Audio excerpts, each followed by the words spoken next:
Hello everyone, welcome to For Nurses Preparation YouTube channel. I am Neeraj Kumar Kathal.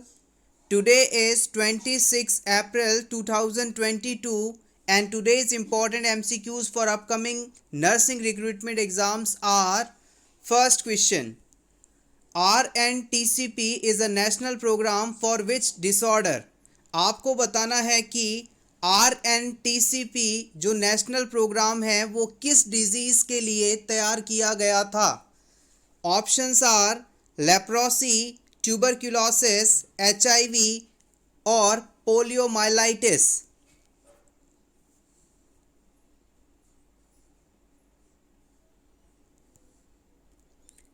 The right answer is option B. It is tuberculosis. आइए इसके बारे में जान लेते हैं, इस प्रोग्राम के बारे में। RNTCP का पूरा नाम है revised national tuberculosis control programme. It was launched in 1997 for the prevention of tuberculosis because in 1993 World Health Organization announced tuberculosis as a global emergency. विश्व स्वास्थ्य संगठन यानी WHO ने वर्ष 1993 के अंदर ट्यूबरक्यूलोसिस डिजीज़ को एक ग्लोबल इमरजेंसी डिजीज़ के रूप में घोषित किया था, क्योंकि इसका स्प्रेड बहुत ही तेज़ी से हो रहा था। इसे ग्लोबल इमरजेंसी डिक्लेयर करने के बाद भारत सरकार द्वारा 1997 में RNTCP प्रोग्राम लॉन्च किया गया। Direct Observed Treatment Short Course is a running under RNTCP programme. यहाँ पर ट्रीटमेंट मिसिंग है, it is a typing error. Previous exam के अंदर आपसे डॉट्स क्या है, किसके लिए इस्तेमाल किया जाता है, फुल फॉर्म क्या है, इसके बारे में पूछा गया है। डॉट्स का फुल फॉर्म है directly observe treatment short course, और ये RNTCP प्रोग्राम के अंतर्गत लॉन्च किया गया था। साथ ही साथ ये TB डिजीज़ के ट्रीटमेंट, ट्यूबरक्लोसिस के ट्रीटमेंट में इस्तेमाल किया जाता है। Presently this RNTCP programme is known as national tuberculosis elimination programme. RNTCP programme को हम वर्तमान में नेशनल ट्यूबरक्लोसिस एलिमिनेशन प्रोग्राम के नाम से जानते हैं। जब भी कोई डिजीज़ किसी कम्युनिटी, कंट्री या पूरे वर्ल्ड में फैलता है तो पहले कोशिश की जाती है कि इस डिज़ीज़ का जो रैपिड स्प्रेड है उसे रोका जाए, फिर इसके केसेस को जितना पॉसिबली हो सके मैनेज किया जाए और फिर इस डिज़ीज़ को जड़ समेत उखाड़ फेंका जाए, एलिमिनेट किया जाए, ख़त्म किया जाए। तो अब TB डिजीज़ पर सरकार द्वारा काफ़ी ज़्यादा हद तक कंट्रोल पा लिया गया है और अब ये टारगेट किया जा रहा है कि इस TB डिजीज़ को हम वर्ष 2025 तक एलिमिनेट कर दें। इसलिए RNTCP प्रोग्राम का नाम बदलकर नेशनल ट्यूबरक्लोसिस एलिमिनेशन प्रोग्राम रख दिया गया है। ऑब्जेक्टिव चेंज होते ही प्रोग्राम का नाम बदल दिया गया। आप चाहें तो इसका स्क्रीनशॉट ले सकते हैं। लेप्रोसी बैक्टीरियल डिजीज़ है जो कि एम लेप्रे माइकोबैक्टीरियम लेप्रे नामक बैक्टीरिया द्वारा फैलता है, और इस डिजीज़ के अंदर पेशेंट की नर्व टर्मिनल्स, स्किन और आईज सबसे ज़्यादा इफ़ेक्ट होती हैं। हैंसन नामक पर्सन ने इसे सबसे पहले डिस्कवर किया था, इसलिए इसे कई बार हैंसन्स डिजीज़ के नाम से भी जानते हैं। डेप्सोन ड्रग इस डिजीज़ के ट्रीटमेंट में मुख्य रूप से इस्तेमाल की जाती है। ट्यूबरक्यूलोसिस डिजीज़ भी एक बैक्टीरियल डिजीज़ है जो कि माइकोबैक्टीरियम ट्यूबरक्लाई बैक्टीरिया द्वारा होता है, और पोलियोमाइलाइटिस जो है पोलियो वायरस के कारण होने वाला डिजीज़ है। पोलियो के मेनली 3 वेरिएंट या स्ट्रेन्स पाए जाते हैं, टाइप 1, टाइप 2, टाइप 3। टाइप 1 को हम बहुत ही ज़्यादा डेंजरस मानते हैं। पोलियो डिजीज़ की प्रिवेंशन के लिए ओरल रूट से वैक्सीन एडमिनिस्टर किया जाता है, जिसे कई बार हम सेबिन वैक्सीन के नाम से भी जानते हैं। Next question, mouth to mouth respiration provides what percentage of oxygen? किसी पर्सन को जब आप माउथ टू माउथ रेस्पिरेशन देकर रिसस्टिटेट करते हैं तो ऑक्सीजन की कितनी मात्रा आप उसे डिलीवर करते हैं? 10%, 21%, 100% या 16%? The right answer is option D, it is 16%। याद रखिएगा, हमारे एटमॉस्फेयर में जितनी भी एयर है उसमें 21% ऑक्सीजन पाई जाती है। जब हम इस एटमॉस्फेरिक एयर को इनहेल करते हैं और रेस्पिरेशन में गैसियस एक्सचेंज होने के बाद एक्सेल जब किया जाता है तो उस दौरान इस एक्सेल एयर के अंदर ऑक्सीजन की मात्रा 16% रह जाती है। तो जब भी आप किसी पेशेंट को माउथ टू माउथ रेस्पिरेशन देते हैं तो ओनली 16% ऑक्सीजन आप उससे डिलीवर कर रहे होते हैं। और एटमॉस्फेरिक एयर के अंदर सबसे ज़्यादा 78% नाइट्रोजन पाई जाती है और रिमेनिंग परसेंटेज में सभी गैसें पाई जाती हैं। Next question, after the birth umbilical arteries are called as. जन्म के बाद हम अम्बिलिकल आर्टरी को किस नाम से जानते हैं?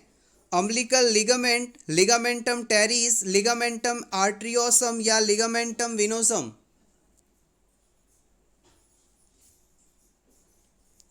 The right answer is option A, it is umbilical ligament.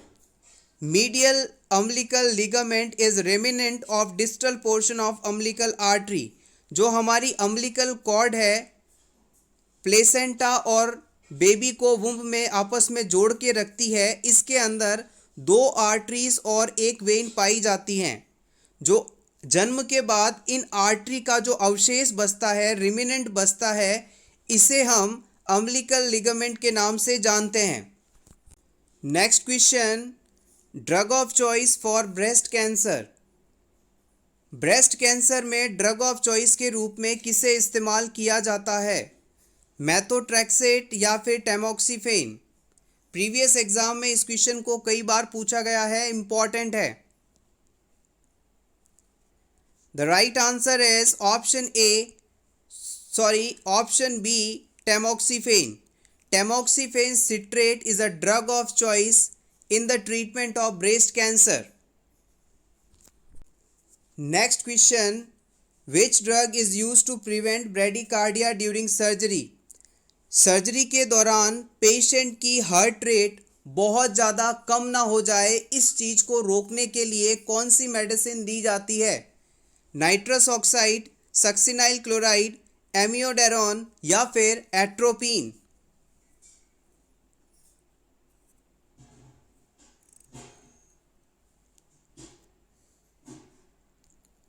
The right answer is option D, it is atropine. याद रखिएगा, एट्रोपिन सल्फेट पेशेंट को सर्जरी से पहले एडमिनिस्टर किया जाता है जिससे कि पेशेंट में ब्रेडिकार्डिया न डेवलप हो। ब्रेडिकार्डिया का मतलब है पेशेंट की heart rate 60 beats per minute से कम ना हो जाए। Bradycardia is the condition in which patients heart rate lower than 60 beats per minute. इसके साथ ही एट्रोपिन सर्जरी से पहले देने का एक और इम्पॉर्टेंट कारण यह भी है कि इससे पेशेंट के बॉडी सिक्रीशंस कम से कम होते हैं और पेशेंट में सलाइवा आदि कम सिक्रीट होने के कारण रिस्क ऑफ एस्पायरेशन भी घट जाता है। इस चीज को भी प्रीवियसली कई बार पूछा गया है, इम्पॉर्टेंट है। Atropine as a antidote also used in case of organophosphorus poisoning. Question number 6, myocardial infarction drug of choice. अगर किसी पेशेंट को एमआई अटैक आता है, हार्ट अटैक आता है, तो इसके लिए ड्रग ऑफ चॉइस के रूप में कौन सी मेडिसिन यूज़ की जाती है? मॉर्फिन सल्फेट या फिर नैलोक्सोन?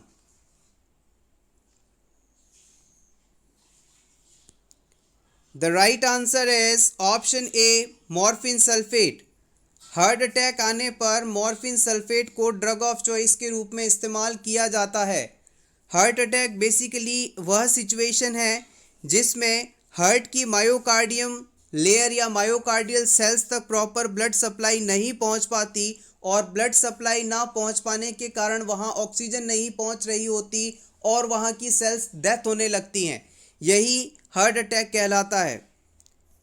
नैलोक्सोन बेसिकली ओपियोइड्स की पॉइजनिंग के बाद एज अ एंटीडोट यूज किया जाता है। Next question, a 6 years old with cerebral palsy functions at the level of 18 months old. Which finding would support this assessment? Important question है।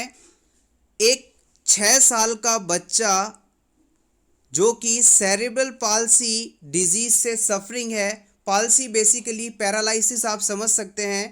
6 साल के बच्चे को सेरेब्रल पाल्सी हुआ था और अब ये बच्चा 18 महीने के बच्चे की तरह एक्टिविटी कर रहा है। 6 साल का बच्चा देखने में 1.5 साल के बच्चे की तरह एक्टिविटी या व्यवहार करता है।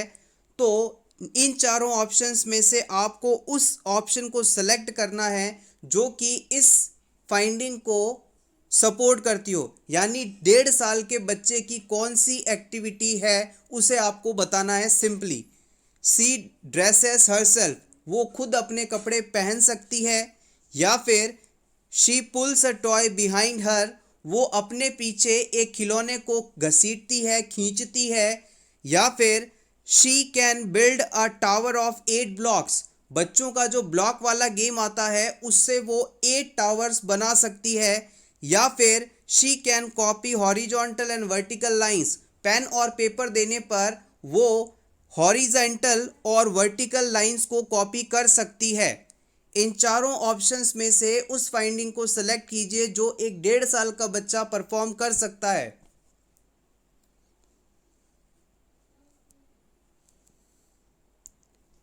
The right answer is option B, she pulls a toy behind her.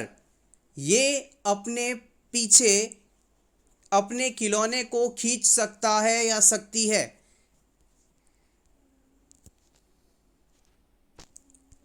Children at 18 months age like push pull toys. 1.5 साल की उम्र के बच्चे ऐसे खिलौनों के साथ खेल सकते हैं जिन्हें पुश किया जा सकता है, पुल किया जा सकता है। This is correct.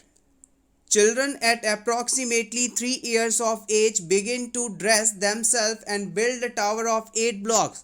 जब बच्चा 3 साल का हो जाता है तो इस एज के अंदर वो अपने कपड़े खुद से पहन सकता है, यानी खुद को ड्रेस अप कर सकता है, साथ ही साथ 8 ब्लॉक्स का टावर बिल्ड कर सकता है। 8 ब्लॉक का टावर बिल्ड कर सकता है 3 साल की उम्र में। At age 4 years, children can copy horizontal and vertical line. Pen और पेपर देने पर बच्चा हॉरिजॉन्टल और वर्टिकल लाइन को कॉपी कर सकता है, ड्रॉ कर सकता है। ये कुछ बेसिक चीज़ें हैं जो कि अपकमिंग एग्जाम्स स्पेशली नॉर्सेट 2022 के लिए इम्पॉर्टेंट है। आप चाहें तो इसका स्क्रीनशॉट ले सकते हैं आपके रिवीजन के लिए केवल। Next question, very important. The infant doubles his और हर वेट इन विच मंथ? एक न्यूबॉर्न बेबी किस उम्र पर अपना वजन लगभग 2 गुना कर लेता है? 6 months, 5 months, 7 months, 8 months.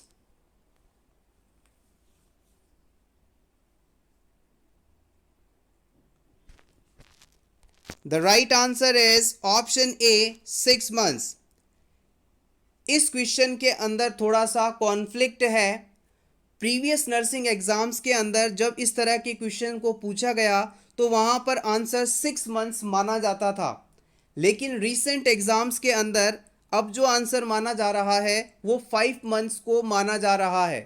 तो इस क्वेश्चन के लिए आंसर का सिलेक्शन हम आपके ऊपर छोड़ते हैं। 5 months और 6 months, both are correct here. Next question, painless bleeding after 28 weeks of pregnancy is associated with? 28 सप्ताह की प्रेगनेंसी कंप्लीट होने के बाद अगर वुमेन को पेनलेस वेजाइनल ब्लीडिंग होती है तो इस सिचुएशन में कौन सी कंडीशन हो सकती है? Hydatidiform mole, placenta previa, ectopic pregnancy, molar pregnancy. Previous exam में इस क्वेश्चन को कई बार पूछा गया है, इंपॉर्टेंट है। The right answer is option B. It is called placenta previa. देखिएगा, अगर जाइगोट का इम्प्लांटेशन इसकी नॉर्मल साइट पर ना होकर किसी और जगह पर हो जाए, जिसके कारण जो सर्वाइकल ओपनिंग है, सर्विक्स की ओपनिंग है, वो प्रॉपरली ओपन ना रहे, तो इस कंडीशन को हम प्लेसेंटा प्रीविया कहते हैं। सर्विक्स के ऊपर यदि जाकर प्लेसेंटा इस प्रकार से इम्प्लांट हो जाए, यानी कि बच्चा अब सर्विक्स के थ्रू, वेजाइना के थ्रू डिलीवर नहीं हो सकता, तो इस कंडीशन को हम प्लेसेंटा प्रीविया कहते हैं। इस कंडीशन में 28 वीक्स के बाद पेशेंट को बिना किसी दर्द के लगातार वेजाइनल ब्लीडिंग होने लगती है, और पेनलेस वेजाइनल ब्लीडिंग इस चीज़ को आइडेंटिफाई करने के लिए एक बहुत ही इम्पॉर्टेंट फाइंडिंग के रूप में देखा जाता है।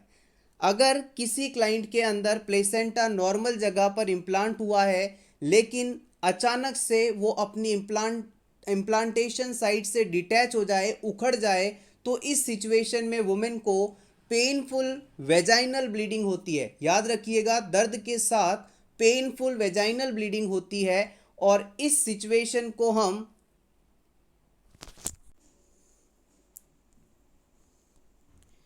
एब्रप्टियो प्लेसेंटा टर्म द्वारा बताते हैं। याद रखिएगा, प्लेसेंटा प्रेविया के अंदर तो बिना किसी दर्द के यानी पेनलेस ब्लीडिंग होती है, और एब्रप्टियो प्लेसेंटा में प्लेसेंटा उखड़ जाता है, जिसके कारण बहुत ही दर्द होता है और ब्लीडिंग होती है। ये दोनों ही क्वेश्चन इंपॉर्टेंट हैं। Next question, most important nursing action for fracture healing. किसी क्लाइंट को यदि फ्रैक्चर हो जाए, तो इसे हील करते समय कौन सा इंटरवेंशन सबसे ज़्यादा इंपॉर्टेंट माना जाएगा? कैल्शियम सप्लीमेंट देना, इमोबिलाइज करना, एंटीबायोटिक्स देना, या एक्सरसाइज करवाना?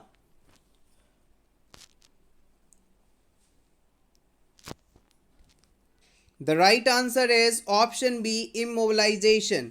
जब किसी पेशेंट को फ्रैक्चर होता है, बोन टूट जाती है, तो उसे आपस में वापस जोड़ने के लिए हम कोशिश करते हैं कि ये बोन जहाँ से फ्रैक्चर है आपस में लगातार जुड़ी रहे, यहाँ पर कम से कम मूवमेंट हो। जितनी ज़्यादा बोन आपस में अटैच रहेगी, उतनी ही जल्दी हीलिंग होगी। So option B, immobilisation is correct answer.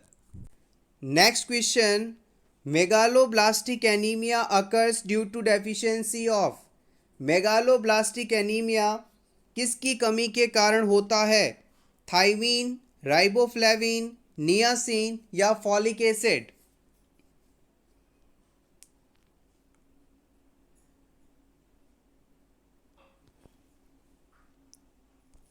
The right answer is option D. It is folic acid. Megaloblastic anemia occurs due to deficiency of folic acid. Folic acid को हम vitamin B9 के नाम से भी जानते हैं। Next question, विच complication में be seen in burn patient. अगर किसी पेशेंट को बर्न हो जाता है, जल जाता है, तो इस सिचुएशन में कौन सा कॉम्प्लिकेशन देखने को मिलेगा? कॉन्ट्रैक्चर, डीवीटी, पल्मोनरी एम्बोलिज्म, या फिर varicose vein?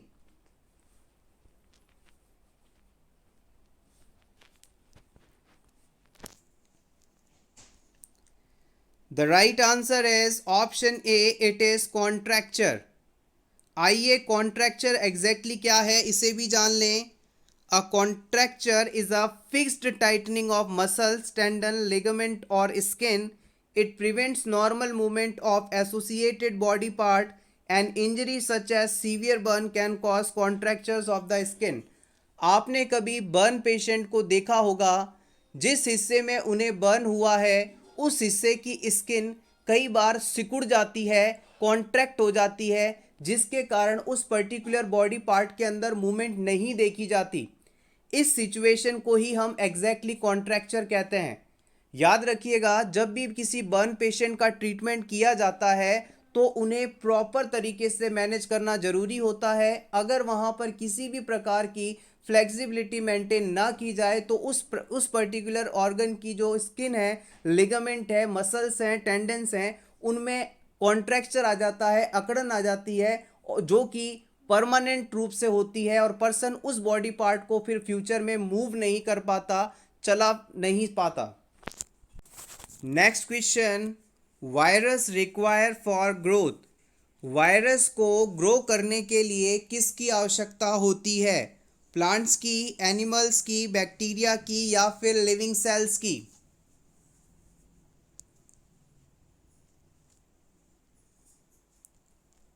The right answer is option D, living cells.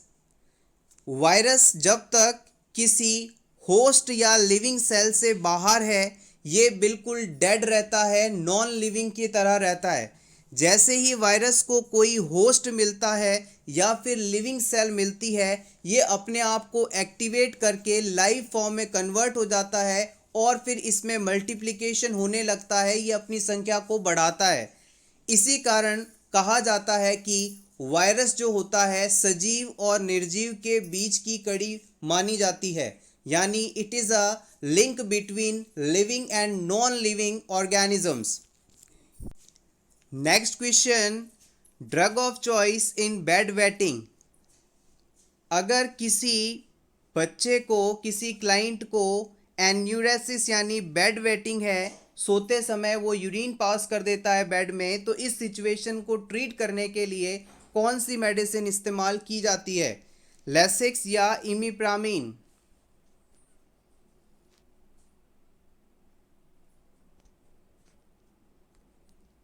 The right answer is option B, it is इमिप्रामिन।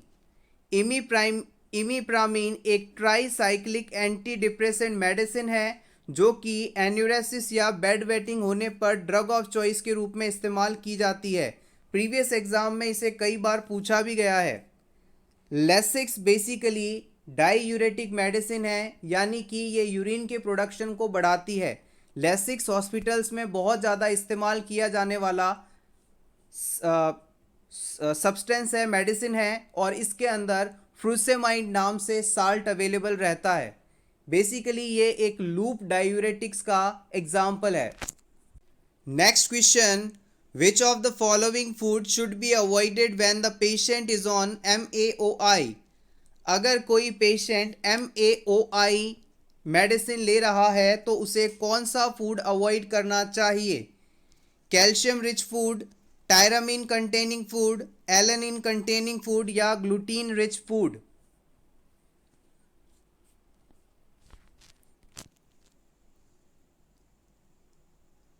The correct answer is option B. अगर कोई patient monoamine oxidase inhibitor medicine ले रहा है, MAOI medicine ले रहा है, तो उसे कभी भी ऐसे फूड सब्सटेंस नहीं खाने चाहिए जिसमें टायरामीन हो। टायरामीन वाले फूड खाने के कारण पेशेंट में अचानक ब्लड प्रेशर बहुत ही ज़्यादा बढ़ जाएगा, यानी हाइपरटेंसिव इमरजेंसी सिचुएशन डेवलप हो सकती है। और अगर इस सिचुएशन में पेशेंट को तुरंत मेडिकल हेल्प ना मिली तो पेशेंट की डेथ तक हो सकती है। सो इसीलिए कहा जाता है कि मोनोएमाइन ऑक्सीडेज इनहिबिटर मेडिसिन लेने वाले पेशेंट कभी भी टायरामीन वाले फूड को ना लें। Next question, very very very important. Digoxin drug बहुत ही इंपॉर्टेंट है, यहाँ से अक्सर क्वेश्चंस पूछे जाते हैं। आपको डिगॉक्सिन ड्रग का नॉर्मल थेराप्यूटिक लेवल बताना है। थेराप्यूटिक लेवल का मतलब है जब मेडिसिन हमारी बॉडी में एक निश्चित रेंज के अंदर हो, तब इसके जो भी इफ़ेक्ट हम चाहते हैं वो देखने को मिलते हैं। इससे कम मात्रा ब्लड में होने पर इफ़ेक्ट्स नहीं आते और इससे ज़्यादा मात्रा होने पर टॉक्सिसिटी सिम्टम्स डेवलप हो जाते हैं। आपके ऑप्शंस हैं 1.5 to 2 ng per ml, 2 to 3 ng per ml, 3 to 5 ng per ml या 5 to 7 ng per ml।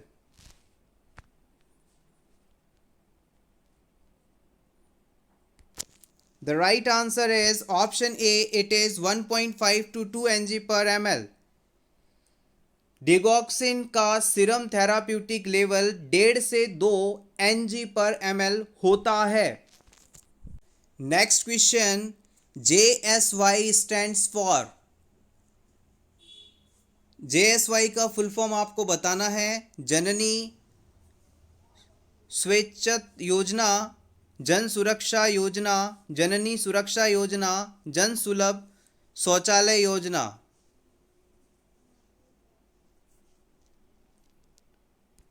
The right answer is option C. It is जननी सुरक्षा योजना। जननी सुरक्षा योजना is a safe motherhood intervention under the National Rural Health Mission NRHM के तहत JSY यानी जननी सुरक्षा योजना लॉन्च की गई थी।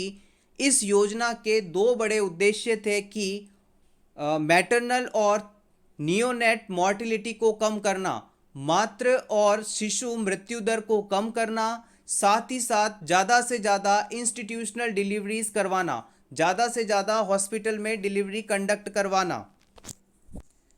Next question, simple test for varicose vein. Varicose vein होने पर कौन सा टेस्ट किया जाता है? Cold calorie test, Homan sign, Trendelenburg test या Weber test?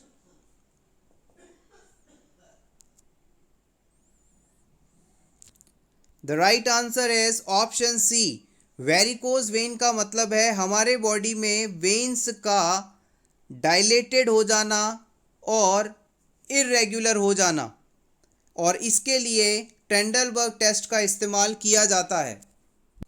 Next question, which food are good alternative of those who don't like drinking milk. जिन लोगों को दूध पीना पसंद नहीं हो, उन लोगों में दूध का एक अच्छा अल्टरनेटिव फूड क्या हो सकता है? Options are egg, peanut butter, dried beans. Option B pasta, rice and potatoes. Option C fruit, vegetables and whole grain bread. Option D cream, soup, puddings and low fat cheese. The right answer is option C, fruit, vegetables and whole grain bread. These are the good alternative food. Next question, method used to assess urine specific gravity. Urine specific gravity के assessment के लिए कौन सा method use किया जाता है? Urinometer, refractometer, reagent strip या all of the above?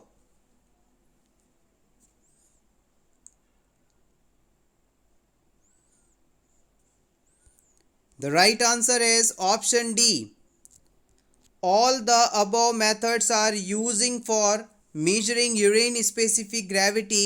Most commonly using method is urinometer, which is simple and easy to carry out in the bedside of patient. देखिएगा, यूरिनोमीटर, रिफ्रैक्टोमीटर या reagent strip, इन तीनों की ही सहायता से हम patient में urine की स्पेसिफिक ग्रेविटी का मेजरमेंट कर सकते हैं। लेकिन यदि आपसे पूछ लिया जाए कि इन तीनों में से सबसे ज़्यादा कौन सा इस्तेमाल किया जाता है, तो आप बताएंगे यूरिनोमीटर, क्योंकि ये बहुत ही सिंपल होता है, इसे यूज़ करना बहुत ही सिंपल होता है और इसे इजीली हम पेशेंट के बेड साइड पर पोर्ट्रे कर सकते हैं, रख सकते हैं। Next question, parkland formula for the fluid calculation in burn patient. Burn patient में कितना फ्लूइड देना है, इस चीज़ को कैलकुलेट करने के लिए जो पार्कलैंड फॉर्मूला यूज़ किया जाता है वो एग्जैक्टली क्या है, इसे आपको सेलेक्ट करना है। 3 ml multiplied by body surface area burn और अफेक्टेड मल्टीप्लाइड बाय वेट, और 4 ml multiplied BSA multiply weight, 1 ml multiplied by body surface area multiply by weight, 2 ml multiplied by BSA multiply by weight.